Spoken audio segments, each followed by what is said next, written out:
तो चलिए बच्चों, हम आज के वीडियो क्लास को शुरू करते हैं। आप जानते हैं इस समय हम लोग विलियन चैप्टर को पढ़ रहे हैं और आज की हमारी टॉपिक होगी अनादर्श विलियन। कल वाली वीडियो में यानी कि पिछली वीडियो में आप कहिए तो पिछली वीडियो में हमने आदर्श विलियन को पढ़ा था और अब हम उसके आगे की बात पढ़ेंगे अनादर्श विलियन। लेकिन ये वीडियो शुरू करने से पहले मैं आपको ये बता देता हूँ कि यदि आपने आदर्श विलियन वाली पूरी वीडियो देखी है तभी ये आपको वीडियो समझ में आएगी, क्योंकि उसी का अगला पार्ट है, ये उससे काफ़ी जुड़ा हुआ है। तो इसलिए आप जो है पिछले वीडियो को ज़रूर देख लें यदि ना देखे हों तो चलिए आज की वीडियो में हम बात करते हैं। तो अनादर्श विलियन को इंग्लिश में हम कहेंगे नॉन आइडियल सॉल्यूशन।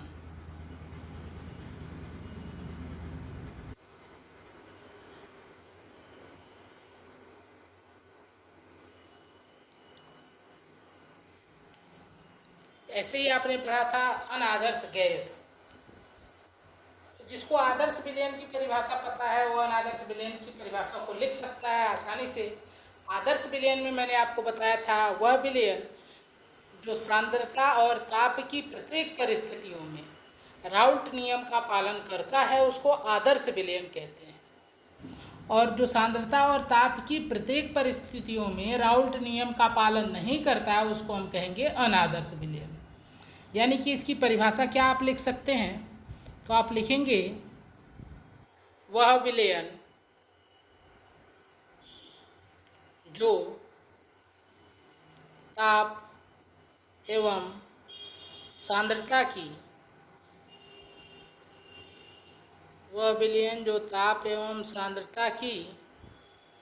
प्रत्येक परिस्थितियों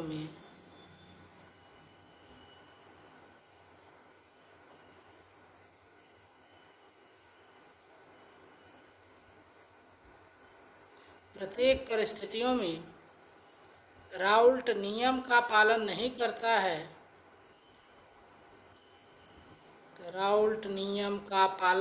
करता है अनादर्श विलियन कहलाता है।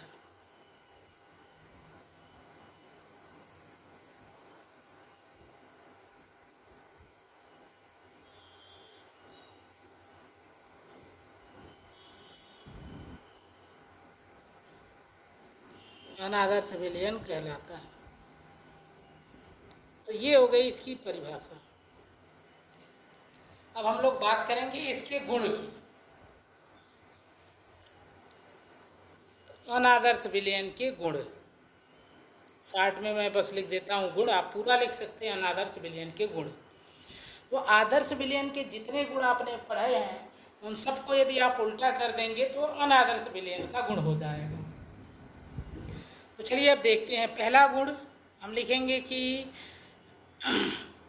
राउल्ट नियम का पालन नहीं करते। मैं शार्ट में लिख दे रहा हूँ। तो अनादर्श विलियन की परिभाषा में आपने पढ़ा कि ये राउल्ट नियम का पालन नहीं करते हैं। अब यहाँ पे ये मत आप सोचिएगा कभी पालन ही नहीं करते हैं, कभी कभी कर भी सकते हैं लेकिन हमेशा नहीं करेंगे। इसको आप ऐसे लिख लीजिए, राउल्ट नियम का पूर्णतः पालन नहीं करते हैं, ज़्यादा अच्छा लगेगा। पूर्णतः मीन्स कि प्रत्येक परिस्थिति में पालन नहीं करते हैं। तो ये हो गया पहला गुण। दूसरा गुण,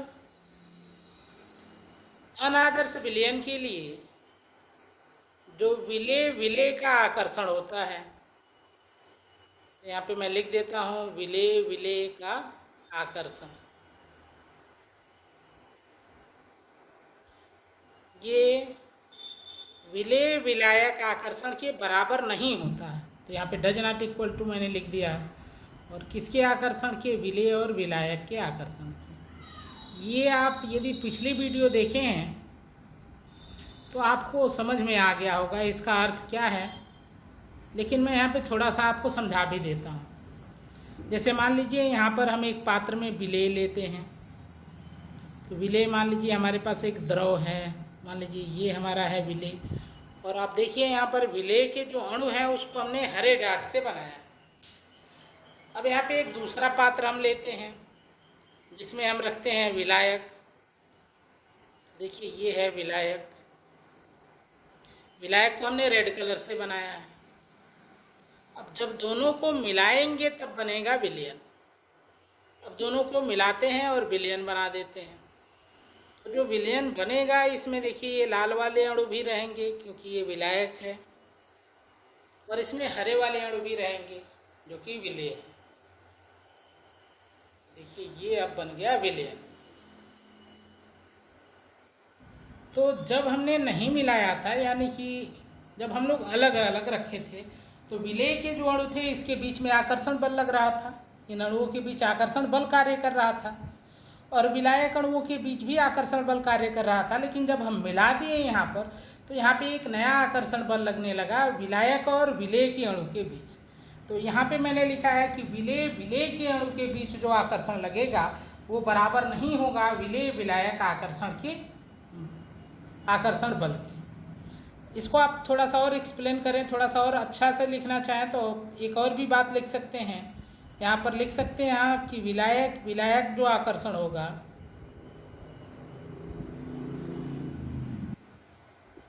विलायक आकर्षण जो होगा ये भी बराबर नहीं होगा विलेय विलायक आकर्षण की।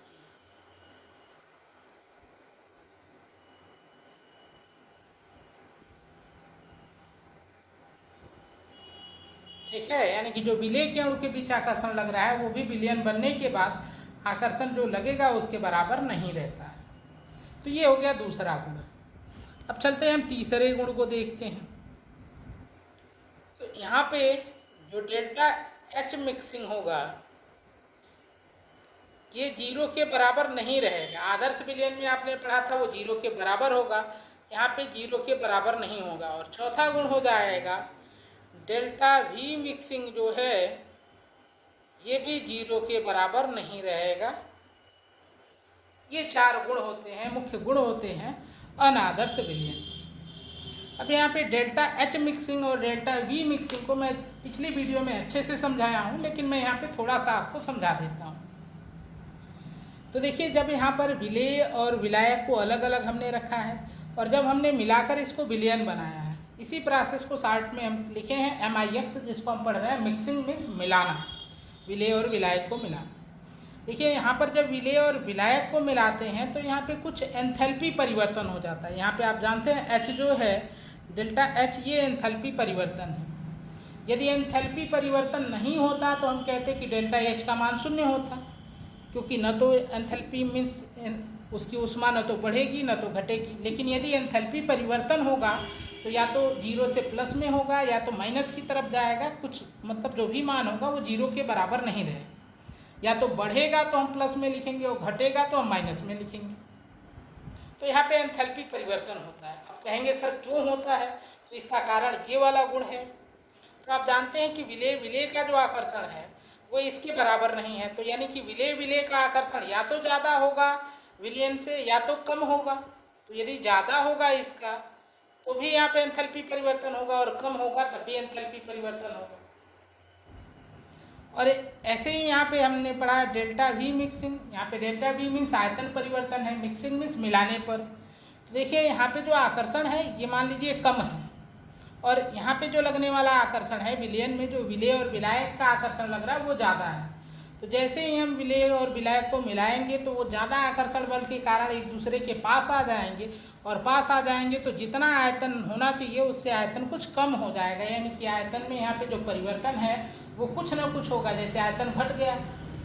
या फिर ऐसा हो जाए यदि विलेय का आकर्षण ज़्यादा हो और विलयन में जाकर आकर्षण कम हो जाए तो फिर क्या होगा कि आकर्षण कम होगा, यानी कि अणु जो होंगे वो फैल जाएंगे, यानी कि विलयन का जो आयतन होगा वो बढ़ जाएगा। और इसलिए हम कहेंगे आयतन बढ़ रहा है, मीन्स आयतन में परिवर्तन शून्य नहीं है बल्कि आयतन में परिवर्तन कुछ प्लस में है।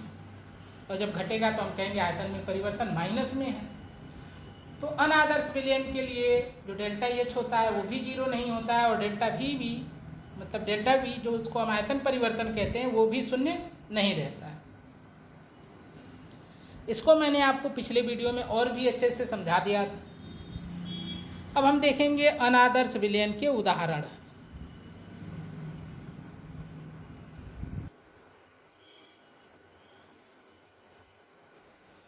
तो अनादर्श विलयन के उदाहरण में आप लिख सकते हैं मेथेनॉल और जल का विलयन।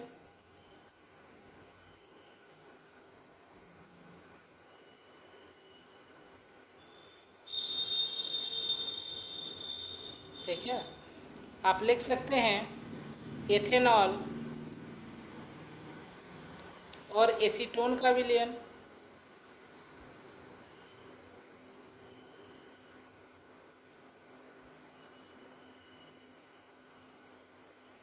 और भी आप लिख सकते हैं हाइड्रोक्लोरिक अम्ल यानी कि HCl और जल का विलयन। इसके जगह पे आप कोई प्रबल अम्ल ले सकते हैं, तो आप लिख सकते हैं एक प्रबल अम्ल और जल का विलयन, ये भी लिख सकते हैं, बात वही है। और भी उदाहरण आप लिख सकते हैं मेथेनॉल, तो ये लिखिए एथेनॉल जल का विलयन। तो ये कुछ मुख्य उदाहरण हैं जो आपको याद रखने हैं। तो ये हमने पढ़ा अनादर्श विलयन क्या है और अनादर्श विलयन के गुण क्या हैं और अनादर्श विलयन के उदाहरण क्या हैं। अब हम लोग पढ़ेंगे अनादर्श विलयन के प्रकार। देखिए यहाँ पे हेडिंग लगा देते हैं अनादर्श विलयन के प्रकार। इंग्लिश में लिखेंगे तो आप लिखेंगे types of non ideal solution. तो अनादर्श विलयन दो प्रकार के होते हैं।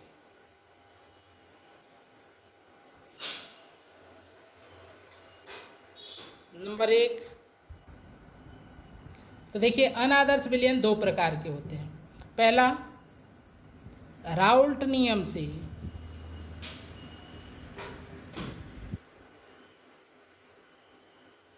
धनात्मक विचलन प्रदर्शित करने वाले विलयन।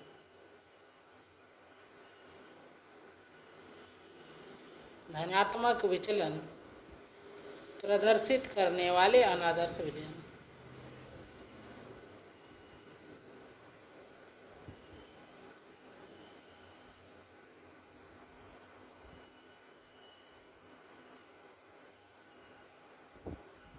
और नंबर दूसरा, राउल्ट नियम से ऋणात्मक विचलन प्रदर्शित करने वाले विलयन। तो मैं बस शॉर्ट में यहाँ पे लिख देता हूँ, आप पूरा लिख लीजिएगा। तो मैं लिख देता हूँ ऋणात्मक विचलन वाले।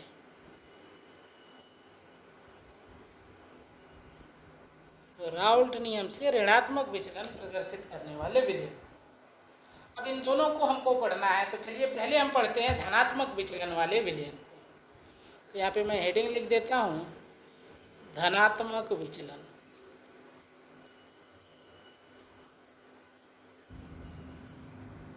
वाले विलयन। आप पूरा नाम जानते हैं, आप लिखेंगे राउल्ट नियम से धनात्मक विचलन वाले विलयन। शॉर्ट में ऐसे मैंने लिख दिया है, आप समझ सकते हैं इससे। तो देखिए धनात्मक विचलन वाले विलयन में क्या होगा। यहाँ पे राउल्ट नियम पहली बात तो काम नहीं करेगा। यदि राउल्ट नियम काम नहीं करेगा तो इसका अर्थ क्या है, अभी इसको थोड़ा सा हम अच्छे से समझते हैं, तो थोड़ा पीछे जाना पड़ेगा। तो राउल्ट नियम के काम न करने का अर्थ है कि जो राउल्ट का इक्वेशन था कि Pt बराबर P1 नॉट x1 और प्लस P2 नॉट x2, ये लागू नहीं होगा। और लागू नहीं होगा मीन्स कि ये मान बराबर नहीं होंगे, मतलब Pt does not equal to P1 not x1 plus P2 not x2 होगा, तो हम कहेंगे अनादर्श विलयन है। और यदि ये बराबर होगा तो आप कहेंगे कि आदर्श विलयन है। यहाँ पे एक बात और भी आप लिख सकते हैं, आप ऐसे लिख सकते हैं कि जो Pt को जानते हैं आप क्या है, Pt है विलयन का वाष्प दाब। इसका जो प्रयोगात्मक मान है, यदि ये बराबर न रह जाए वाष्प दाब के परिकलित मान के, और परिकलित कैसे करना है आपको, राउल्ट नियम से। ठीक है, देखिए राउल्ट के नियम से हम विलयन के वाष्प दाब का परिकलन करते हैं, तो हम ये सूत्र लगाते हैं P1 not x1 plus P2 not x2। यदि यहाँ से हम मान निकालें और यह जो हो वो Pt जब हम उसको प्रैक्टिकली ऑब्जर्व करें उसके बराबर न रह जाए, तो भी हम यही कहेंगे कि जो राउल्ट का नियम था उसने जो विलयन का वाष्प दाब है उसका सही मान नहीं दिया। सही मान वो होता है जो कि हम प्रयोगात्मक प्राप्त करते हैं। और यदि राउल्ट के नियम से प्राप्त मान प्रयोगात्मक मान के बराबर आ जाता है तो हम कहेंगे राउल्ट नियम से जो गणना करके हमने मान निकाला है वो बिल्कुल सही है, क्योंकि वही प्रयोगात्मक रूप से भी प्राप्त हो रहा है।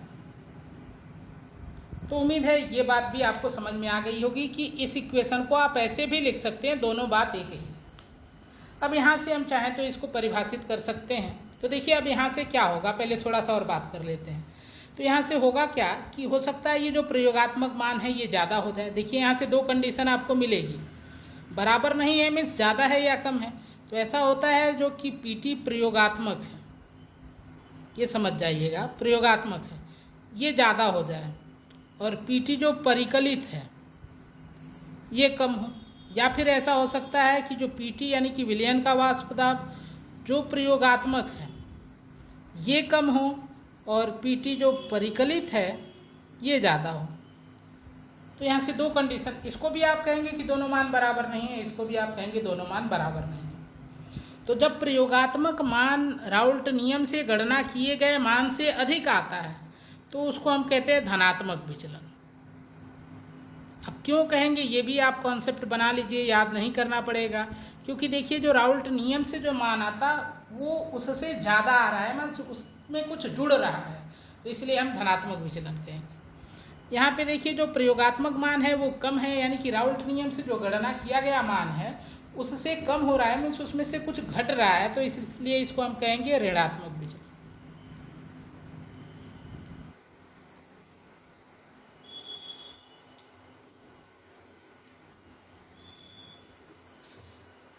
अब आप परिभाषित कर सकते हैं यहाँ पे धनात्मक विचलन वाले विलयन को। अच्छा, उसके पहले मैं आपको और भी थोड़ा सा बता देता हूँ कि आप ऐसे भी लिख सकते हैं कि जो P1 है ये बराबर नहीं हो P1 नॉट x1 के, या फिर ऐसे हो P2 does not equal to P2 not x2, तब भी आप कहेंगे राउल्ट का नियम काम नहीं कर रहा है, और यहाँ से भी आप धनात्मक विचलन और ऋणात्मक विचलन को लिख सकते हैं। फिलहाल हम लोग इस समीकरण के आधार पर परिभाषित करने जा रहे हैं और ये बहुत ही आसान भी है। तो देखिए धनात्मक विचलन वाले अनादर्श विलयन को हम परिभाषित करेंगे तो क्या लिखेंगे, हम लिखेंगे वह विलयन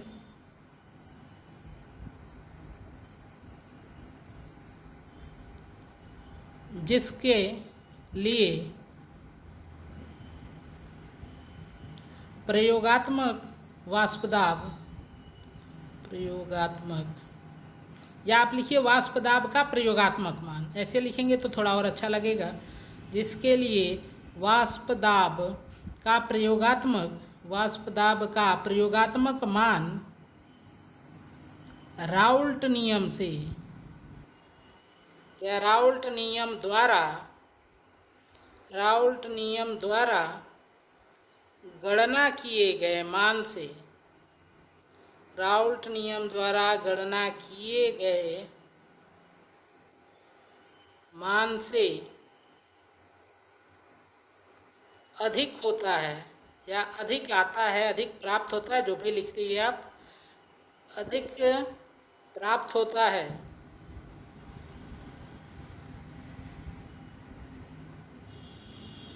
आगे लिख लीजिएगा, राउल्ट नियम से धनात्मक विचलन प्रदर्शित करने वाले अनादर्श विलयन कहलाते हैं। या आपने वह लिखा है तो आप लिखेंगे राउल्ट नियम से धनात्मक विचलन प्रदर्शित करने वाला अनादर्श विलयन कहलाता है।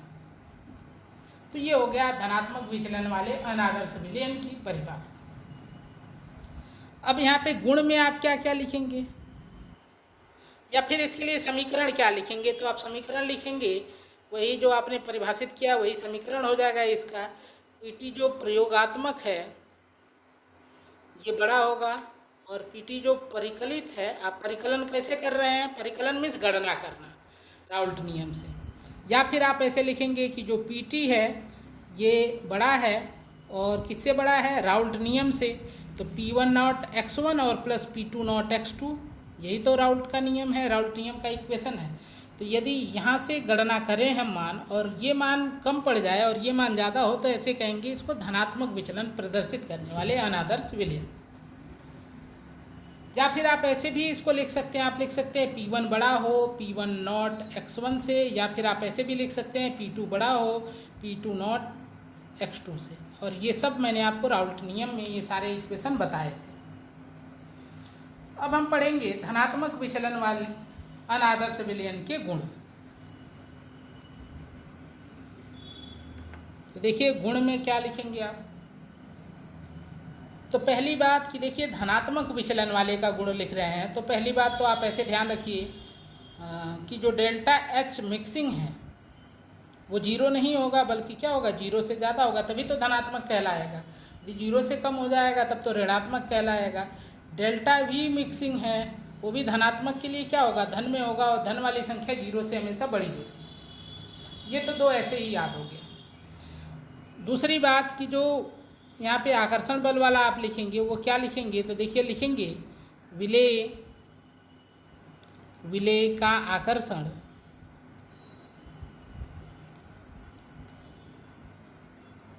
मतलब विलेय के दो अणुओं के बीच का जो आकर्षण है ये ज़्यादा होगा विलेय विलायक आकर्षण से।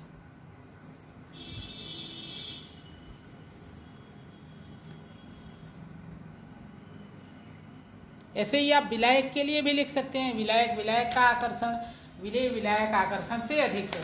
तो मैं यहाँ पे लिख नहीं रहा हूँ, यहाँ पे मैं ऐसे डॉट लगा के छोड़ दे रहा हूँ, आपको खुद यहाँ पे लिखना है। विलायक का जो आकर्षण होगा वो भी विलेय विलायक आकर्षण से अधिक हो। अब देखिए अधिक क्यों हम रख रहे हैं इसको, क्योंकि धनात्मक विचलन है। यहाँ पे देखिए जो डेल्टा वी का मान है ना, या फिर डेल्टा एच का मान है, वो जीरो से ज़्यादा आना चाहिए। तो देखिए जीरो से ज़्यादा कैसे आएगा, मान लीजिए ये हमारे पास विलेय है, ठीक है, इसमें बहुत सारे अणु हैं। या फिर मैं समय बचाने के लिए फिगर आपको वही वाला दिखा देता हूँ जो हम पहले बनाए थे। देखिए यहाँ पे मैंने बनाया था फिगर, ये विलेय है, विलायक है, और यहाँ पर मिलाकर हम विलयन बना रहे हैं। यदि यहाँ पे आकर्षण ज़्यादा होगा तो मान लीजिए यहाँ पे आकर्षण ज़्यादा है और इसका हम 100 ml ले रहे हैं, यहाँ पे आकर्षण ज़्यादा है, इसका भी 100 ml ले रहे हैं, और यहाँ पे जाने के बाद आकर्षण जो हो जाएगा वो कम हो जाएगा। तो जब 100 ml हम विलेय का और 100 ml विलायक का मिलाएंगे तो ये 200 ml नहीं बन पाएगा। क्यों नहीं बनेगा, क्योंकि जब ये आकर्षण यहाँ पे ज़्यादा था तो ये पास पास थे, ठीक है, और यहाँ पे आकर्षण कम हो जा रहा है मीन्स वो दूर दूर हो जाएंगे, और दूर दूर हो जाएंगे तो ये 100 मिल के 200 होना चाहिए, तो 200 नहीं होके बल्कि ये 250 मान लेते हैं, हो जाता है, मतलब कुछ अधिक हो जाएगा, 10 अधिक हो गया, 20 अधिक हो गया, मान लो 250 हो गया। अब यहाँ पे हम डेल्टा वी का मान निकालेंगे कैसे, तो डेल्टा वी मिक्सिंग का जो फार्मूला होता है, जो थर्मोडायनेमिक्स में आप पढ़े हैं, तो उसको क्या कहेंगे, वी फाइनल मतलब अंतिम आयतन माइनस प्रारंभिक आयतन, हिंदी में ऐसे लिखिए, अंतिम प्रारंभिक। तो अंतिम क्या था 250 माइनस प्रारंभिक क्या था 100 ये मिलके 200। अब डेल्टा वी का मान कितना आया 50, कितना प्लस 50। तो डेल्टा वी मिक्सिंग का मान यदि प्लस 50 आ रहा है तो इसका मतलब क्या है कि डेल्टा वी जो है उसका मान जीरो से अधिक है। और ठीक ऐसे ही आकर्षण बल को भी आप बता सकते हैं। देखिए यहाँ आकर्षण ज़्यादा है, यहाँ आकर्षण ज़्यादा है, तो मान लीजिए यहाँ का आकर्षण था 10 जूल, यहाँ का आकर्षण था 10 जूल, अब यहाँ पे आकर्षण कुछ कम हो जाएगा, तो कम हो गया, मान लीजिए ये 5 जूल हो गया, तो क्या हो जाएगा, इधर का जो बंद तोड़ना था, जो आकर्षण तोड़ना था 10 जूल ऊर्जा खर्च किए, इधर 10 जूल ऊर्जा खर्च किए, और यहाँ से जो ऊर्जा मुक्त हो रही है वो 5 जूल हो रही है। तो यहाँ पे भी जब आप वी फाइनल में से इनिशियल को घटाएंगे तो ये थोड़ा सा इसका आकर्षण आपको ज़्यादा रखना है, आकर्षण ज़्यादा होगा तो तोड़ने में ऊर्जा ज़्यादा खर्च होगी, तो खर्च ज़्यादा हो रहा है, यहाँ पे मुक्त कम होगा, तो आप रखेंगे प्रारंभिक सॉरी अंतिम माइनस प्रारंभिक, तो ये तो माइनस में चला जाएगा क्या, 5 माइनस आप रखेंगे 10 तो बराबर -5। इसको थोड़ा सा समझते हैं। तो देखिए अभी हमने लिखा है कि डेल्टा एच मिक्सिंग जो होगा ये भी जीरो से ज़्यादा होगा, और जबकि विलेय विलायक का आकर्षण जो होगा वो कम होगा, तो कम होगा तो मीन्स यहाँ पे ऊर्जा भी कम मुक्त होगी, लेकिन यहाँ पे 2 मोल भी तो है ना, 10 जूल यहाँ पे खर्च हो रहा है, 10 जूल यहाँ से खर्च हो रहा है, और जो मुक्त हो रहा है मान लीजिए वो एक जगह से 5 एक जगह से 5 यानी कि 10 ही मुक्त हो रहा है, 20 खर्च हो रहा है, तो डेल्टा एच जो होगा, इसको मैं आपको बाद में समझा दूंगा, वीडियो थोड़ा लंबा हो जाएगा इसलिए हम इस पर विचार नहीं करते हैं। तो ये आपको ध्यान रखना है, ठीक है। और इसको मैं आपको अगली वीडियो में समझा दूंगा। और अगली वीडियो में भी आप जानते हैं बचा है ऋणात्मक विचलन वाले विलयन। तो ऋणात्मक विचलन के साथ मैं इसको भी आपको समझा दूंगा। थोड़ा सोचना पड़ेगा उसको कैसे मैं एक्सप्लेन करूं और टाइम ज़्यादा लगेगा, ठीक है। तो फिलहाल आज की क्लास में बस इतना ही। आपका होमवर्क वही है कि आप बुक पढ़ें और इसका नोट्स बनाएं, और कोई भी कन्फ्यूजन हो तो उसको आप कमेंट में लिखें, उसका आपको सलूशन मिलेगा, और तैयारी अच्छे से करें आप। तो चलिए आज के क्लास में बस इतना ही। धन्यवाद।